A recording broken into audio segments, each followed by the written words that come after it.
આ છે ને ઇલેક્ટ્રિક બાઇક છે અને એનો ચાર્જિંગ પોઈન્ટ છે. આ બાઇકની કિંમત હાર્ડલી છે ને 3000 RMB છે. 3000 RMB એટલે 12 36 35 થી 36,000 એની કિંમત થાય.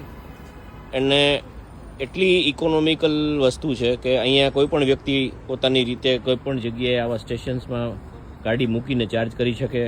અને બધું આ ઓનલાઈન પેમેન્ટ્સ છે એટલે કોઈ પણ જગ્યાએ પોતાને સ્વિચ કરી શકે. અને આવા તો અહીંયા ઘણા બધા પાર્ક છે. કહેવાનો મતલબ એ છે કે આ લોકોએ ઇન્ફ્રાસ્ટ્રક્ચર એટલું સરસ ડેવલપ કર્યું છે ને કે પેટ્રોલની પાછળ કોઈ પણ દેશનું વિદેશી હુંડિયામણ ખર્ચાય નહીં. તમે આ બધા બાઇક જુઓ છો ને બધા ઇલેક્ટ્રોનિક્સ બાઇક છે અને આ પ્રકારનું પ્રોપર ઇન્ફ્રાસ્ટ્રક્ચર છે જેને કારણે કોઈ પણ જાતના પેટ્રોલ પંપ મેં નથી જોયા. અને સિટી ઓફ ફ્યુચર કહી શકાય શેન્જન શહેરની અંદર છું. અને મને અત્યાર સુધીમાં કોઈ એવું પેટ્રોલ કે ડીઝલથી ચાલતું કોઈ બાઇક દેખાણું નથી. એટલે ઇટ્સ ગોઈંગ ટુ બી હકીકતે કહેવા લાયક છે કે ભાઈ સિટી ઓફ ફ્યુચર એને જ કહી શકાય કે કોઈ પણ જાતનું ડોલરમાં કોઈ પેટ્રોલ ડોલર નહીં ખર્ચવાના કે કોઈ કાંઈ નહીં એમ. That is unbelievable. અને આ પ્રકારના પ્રોપર ઇન્ફ્રાસ્ટ્રક્ચર છે. બસ સહિત તમે કોઈ પણ વસ્તુ જો ને બધું ઇલેક્ટ્રોનિક્સ, કોઈ જાતનું કાર્બન ડાયોક્સાઇડનું પ્રોડક્શન નહીં.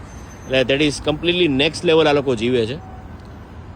એટલે આ પ્રકારના બાઇકને એ બધું આપણી પાસે હોય ને તો એક તો ઘોંઘાટ ઓછો થઈ જાય, ડિસિપ્લિન આવે, પ્રદૂષણ ઓછું થાય, પેટ્રોલની એટલી ખપત ઓછી થાય, જરૂર ના પડે, વિદેશી હુંડિયામણ ન ખર્ચાય.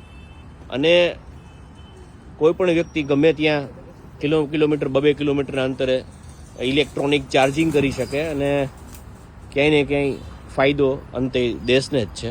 તો આમાં ક્યાંય ને ક્યાંય આપણે કોઈ ઇનિશિયેટિવ લેવાની જરૂર છે. Thank you.